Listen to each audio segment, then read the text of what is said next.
Hi, and welcome to Death in Cambodia, Life in America, a podcast where I interview my father, Robert Chow, one of the first survivors of the 1970s Cambodian genocide. He survived the killing fields, navigated through the jungles of Thailand, and escaped to America to build an empire in the donut industry. After about 40 years, I think it's about time he got a chance to share his story.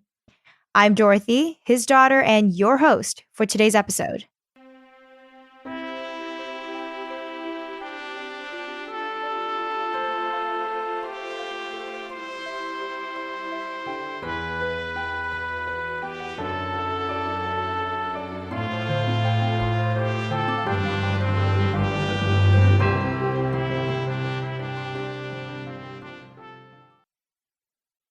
Hello, everybody. Welcome back to another episode of Death in Cambodia, Life in America.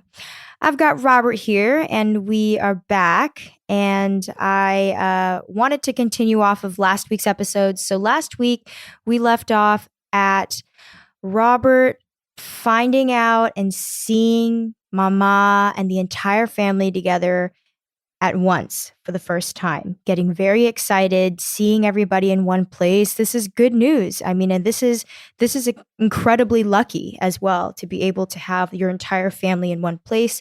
We're at the camp of Nong Chan. That day is my best day in my life. First time that I see everybody, whole family, still alive and walk into Nong Chan camp, and it was great. It was feeling great. It's beyond word that everybody is still still alive, and we had plenty of food because the Red Cross. By that time, the Red Cross has already controlled the camp. Of course, with Thai government.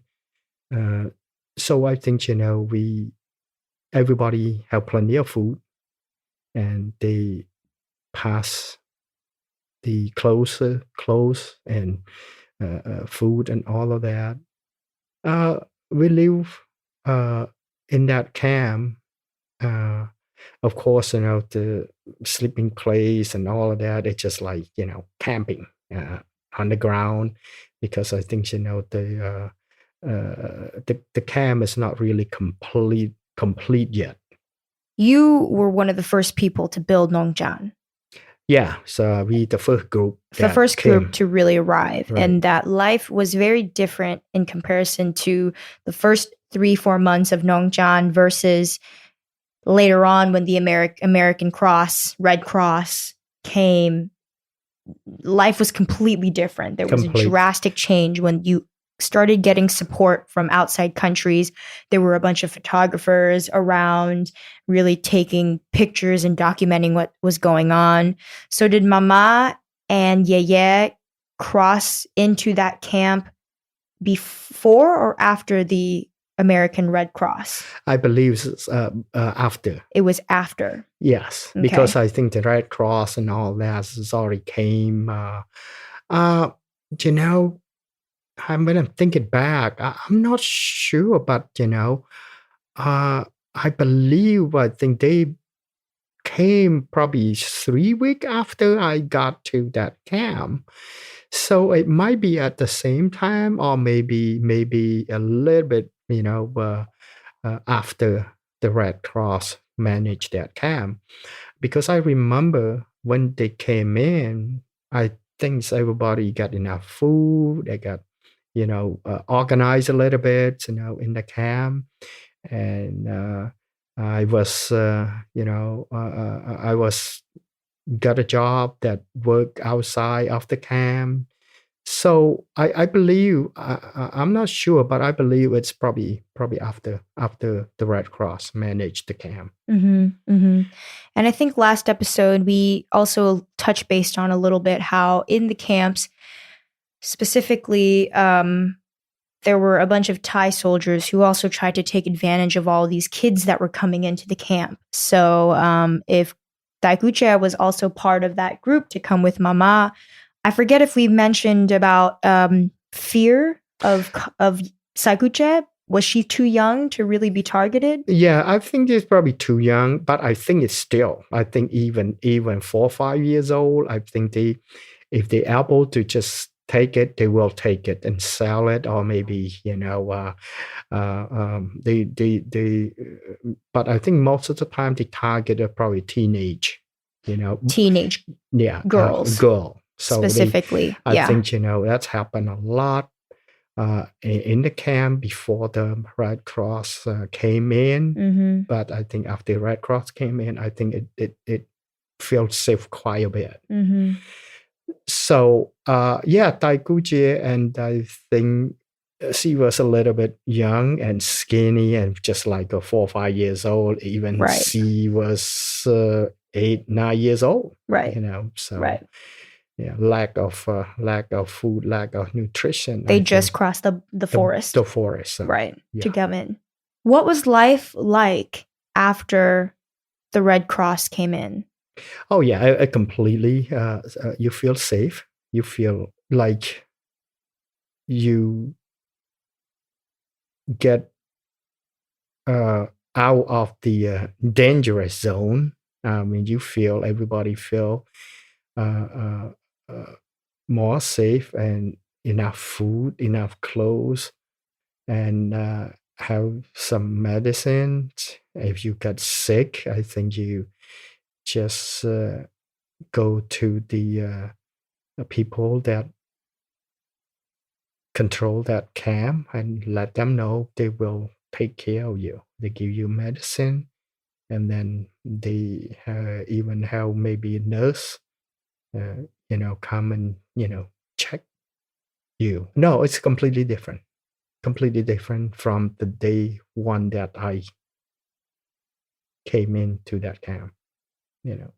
So at that point too, how long did you think you were really going to be staying in Nong Chan? I believe, I'm not sure. I believe we will stay probably, maybe 2-3 months. Mm-hmm. The most. You didn't expect that though, right? At that time, you probably were thinking, "Oh, this is where we're going to be." Yep. No, I think we have no future plan. But when I got to that camp, I got a job that work outside of the camp. I didn't know the value of the money, but I able to buy like instant noodle, like 10 bag instant noodle. The money that I made that day, I'm happy. I said, well, this is probably my future here. Just try to work harder and try to learn as much as I can, so maybe I can make a little bit more money, and then maybe the boss can sponsor me, take me out from the camp so I can live outside the camp. That's what was the dream. Mm-hmm. And but then I think the time that's passed by, and then people start talking when the Red Cross, from all over the world, other country that came in and interview, and then people talking. I said, "Hey, what do you think? What country you want to go?" I said, "What country you want to go? I have no idea. I mean, where can we go? Who gonna take us and all that stuff?" And the question just keep popping out. But I think people keep talking, and then now it's a real thing. I mean, and then it's really serious. I thought they was joking, but then you're talking about the gossip that was kind of going around the camp. The camp, yeah. With people keep talking. I said, "Hey, I gonna go to France." Some people say, "Oh, Australia, or New, America, or Canada." We don't have no idea where's Canada or United States. No idea. Right.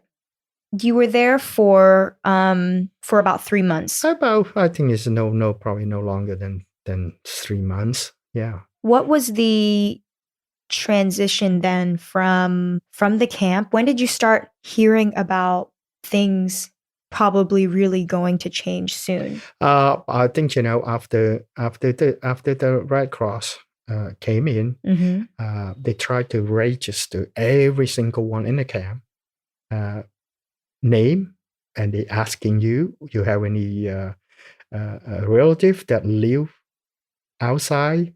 I mean, live out other country, like France, United States, Canada, and all of that. They asking you have any friend, anyone that you know, and then name and your birthday and how many people in your party. Of course, I register first because when now I'm thinking back, the Mama and Ye came after, just right after The Red Cross. The Red Cross came.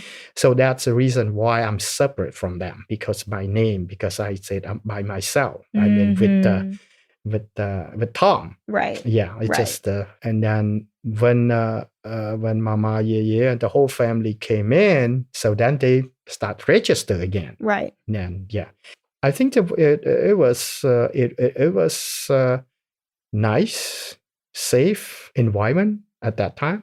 I think for us, very satisfied. Even sleep on the ground floor, right. So you started hearing about, okay, what countries are we going to be selected to go to? You had no idea what these countries were, what they even meant, but somehow you guys got placed to America? No. How did that happen? That I think that was later on. That's later on. Okay. Now, after you're in the camp for about 3 months, what happened next? Well, I think one morning, we saw about 10 to 12 buses. It was a tourist bus. The big, giant, tall, beautiful, black, orange, green color, and tall, beautiful. I think that was my first time that saw that kind of bus. So they pull in, and then everybody just stand along the fence and just look at it, and then people saw these happy scream. I said, oh yeah, we gonna go to Canada, United States. Somewhere. And somebody just screamed. I don't know where they got that information from, but I believe people are just like exciting and happy. And did you guys run to the front of the fence too? Oh yeah, we just everybody. When you're talking about not just a few people, I mean it's a lot of people. It's a bunch. We're talking about thousands of people that live in that camp. And I think and the buses just line up. It's about probably less than half a mile away. That you can see because the camp it's inside, I believe, next to the temple. It's about, I don't know, half a mile from the main road. So you're still able to see in the Poland, they line up, and then probably 10 or 15 worker, Thai people, plus Red Cross member, and all of that, and people that carry the list, clipboard with the list, with the list, and then just walk into the camp, into the gate, and then they start calling name. They didn't even tell you where they take us to, but they call the name. They're telling us, they say, whoever that hear the name, come out, and then walk toward the bus. But I think before this, let you walk toward the bus, I believe it just people just call. I mean, call name. They start calling name. It was about maybe, I don't know, 9, 10 o'clock, I believe. Well, maybe earlier than that. In the morning. Yeah. And they called last names. No, they call full. Yeah, they call name. I mean, full names. Full name. Full name, because when they register, they ask you full name, first name and the last name. Right. And even you your family have 5 members, they call a whole 5 member. Okay. So it's not just like Chow family and then the whole family can go. You have to wait for your name. Count that. They want to do the head count. Right. So I believe they call and start call. Well, I think each bus probably fit 60, 70 people, I believe. Mm-hmm. I'm not sure. These are these big Greyhound buses. Big, exactly like Greyhound bus. With AC and everything. And TV, not TV in the front. In the front, yeah. And one in the middle. Right. Something like that. And then, the seat is just like nice. And, it's new. Yeah, that's the first time that I sit on that kind of bus.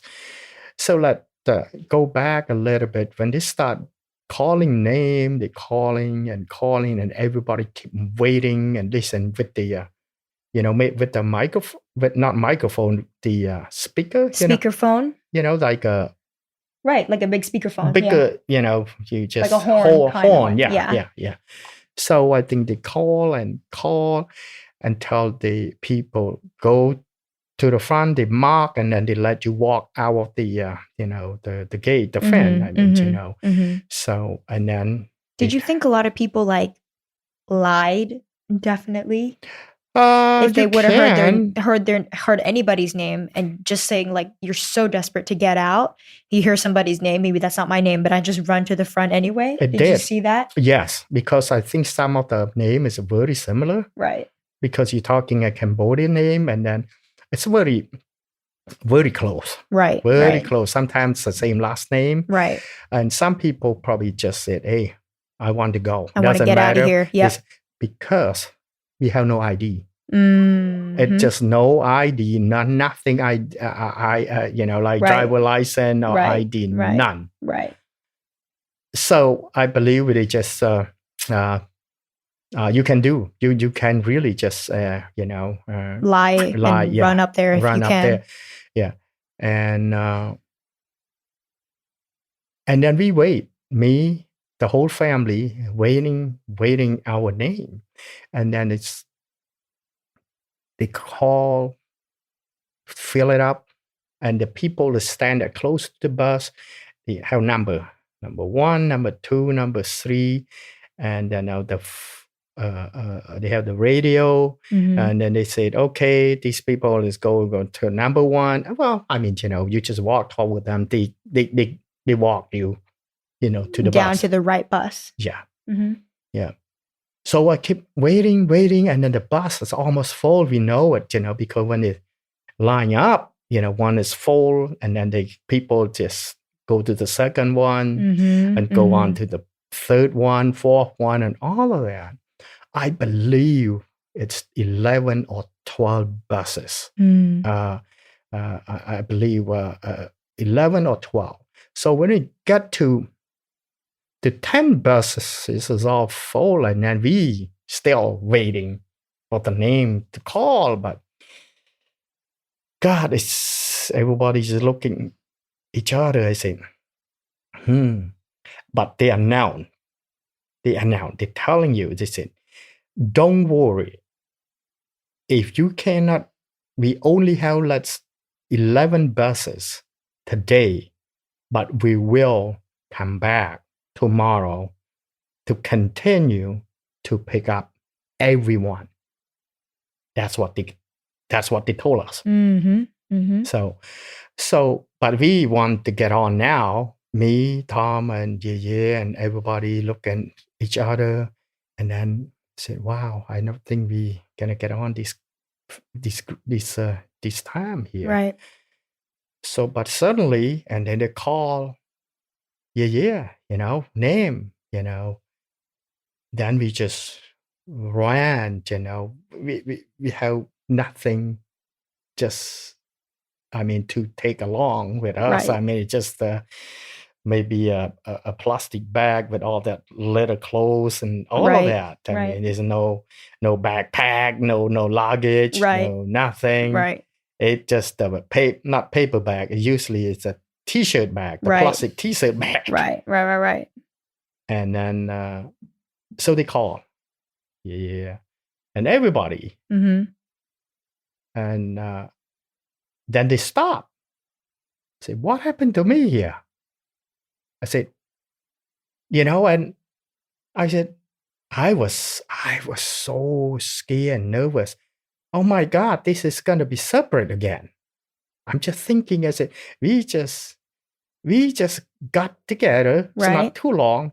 Now how can it's know my name is not with the family? Right.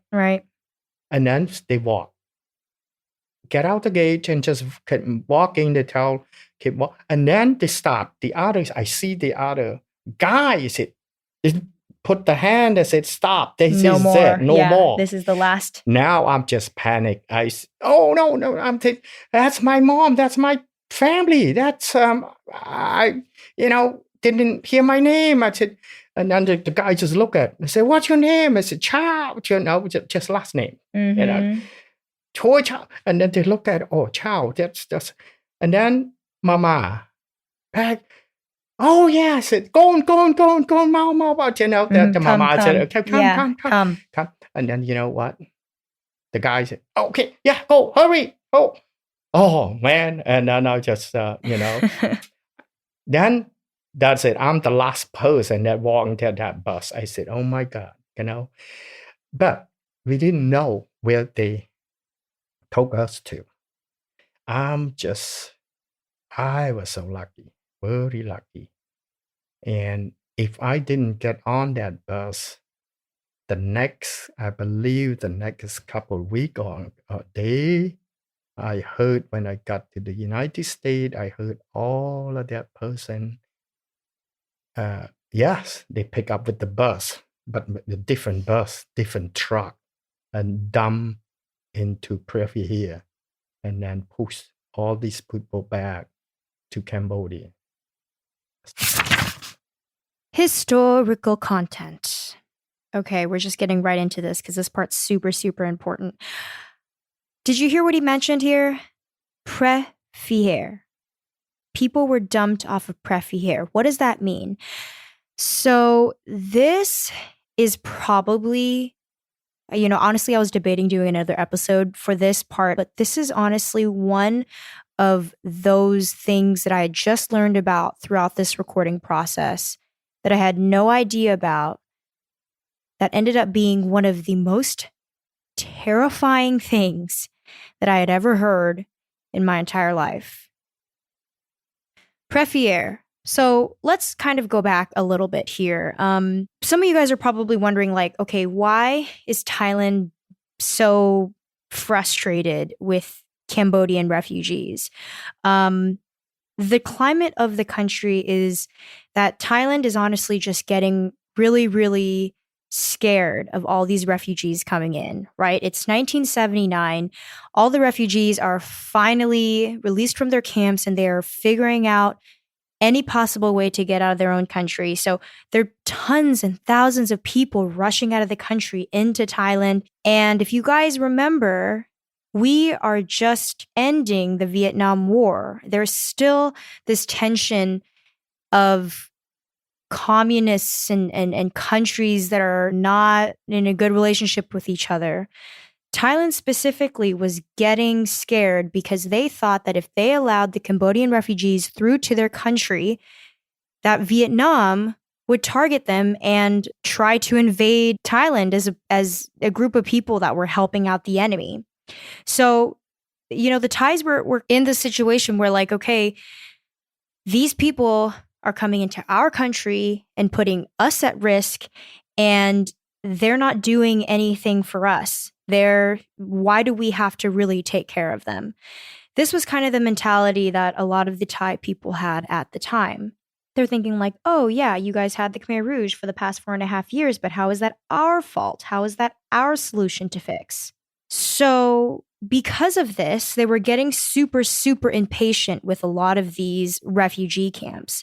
If you did some research on how the Red Cross and the UN and the people that were actually trying to help the refugees, the humanitarian people came in, they had to work with the Thai soldiers, and a lot of the Thai soldiers actually were the ones that were like cutting them off. They were really frustrated. They were like, okay, you guys have 2 hours and 2 hours exactly to come in and get your refugees and get out. Like they really, really weren't in the helping hands, I guess you can say, of the humanitarian people. As Robert had mentioned, there were people that were coming in by buses and taking refugees, calling them by names, and taking them out to a different place to get them to a safe country. Well, in Robert's camp, specifically Nong Chan, and then a close camp nearby, June 12th, 1979, there were a group of buses that showed up to the camp that called people and took people away to whatever safe country that they were going to go. And then they left in safety. And then right after that, a bunch of Thai soldiers brought up their own buses and told people to get on those very buses, basically lied to them, saying, we're going to take you to somewhere else safe as well. Bangkok, the same place that buses previously were going. Come on up, come on up. People were reluctant because they weren't really sure if they were kidding or not. People got on the buses. After the Thai soldiers, what they would do, they would take kids and they would put on the bus so the parents would have to go too. And the buses would take off, but the buses did not end up going to Bangkok. The buses took a 14-hour bus ride, and there, the refugees were unloaded at the top of a mountain, literally the top of a cliffside, and were shoved off the cliff back into the grounds of Cambodia, where tons of landmines are, back into this deep forest in the middle of nowhere. You can just imagine like this mountaintop, a huge cliff, and the mountaintop, and at the very tip of it is like this sacred temple called Preah, where Thai soldiers would be gunning people down and shoving kids and children and mothers and sons and people, shoving them off of the cliff. People having to grab onto a vine or a tree to stay alive, like shooting them off of a cliff. I just couldn't believe that something like that had ever happened before. And quite honestly, if you did research on it and if you Googled it, you will barely find any information on it, which is quite disappointing. If you went to the Temple of Preah today, there is absolutely no recollection or any type of museum, not even a museum or a plaque or anything that shows like what actually happened there back in 1979. It's crazy, guys. It's so bizarre to me that I feel like some parts of history are just gone. Like if nobody talks about it, they're just gone. And there's this movie, there's a documentary out there called Ghost Mountain. It's actually something that you guys it's not accessible right now, but it's created by this guy named James Tang. His father is a survivor of Preah.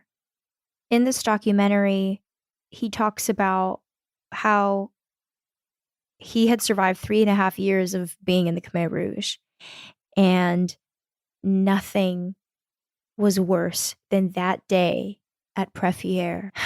Oh, God, I just can't.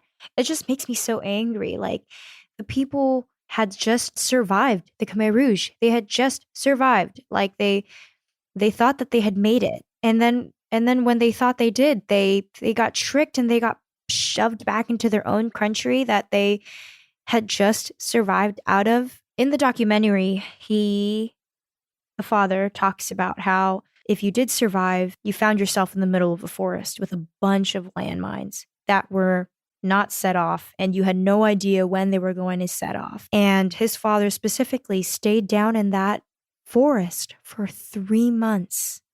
People were down there for 3 months. And if you guys remember, when Robert was doing his work and his labor close to the jungle, there's no food in the jungle. Only if you hunt it. But there's nothing you can really you don't really have like a river nearby that you can fish. I just can't believe that something like that can happen and it can just go and be swept under the rug so easily. I hope that the documentary will release to everybody soon. But for right now, James Tang did create the foundation called Preah Foundation, which you can donate to, and the money would go to helping getting the documentary out to everybody, which I think is super, super important. He's really, really passionate about educating people on this topic. And ever since I learned about it, so am I. I think, again, these are untold parts of history. And I'm just so passionate about making sure that some of these things have light shed on them. I would also like to extend, if any of your parents, whoever is listening, if your parents happen to be survivors, but if you happen to also find out that they had survived Preah specifically, I would love to connect with them and pick their brain about what that whole experience was like. Because again, there is not a whole lot of information out there. There's not a lot of people who are talking about this story. So if you or any of your parents had survived that, please, please, please reach out to me. Going back to our story, though, if Robert didn't catch that bus, if he was, as he was running towards Mama and squeezing on as the last person on that bus, if Mama didn't notice, if Mama didn't call him in, if he didn't run, he would have been in Preah. He would have been in Preah. It's just like all these pieces kind of come together and come aligned with the story, which just, I think, goes to show how really how lucky you would have to be a survivor of the Khmer Rouge. There's so many different things that would have to come into place that are out of your control. You happen, if at that time, if I'm not reacted fast, right, separate again. right, separate Maybe again, I'm not here today. right, Maybe, right. It's just 1 second, one small little decision that you act.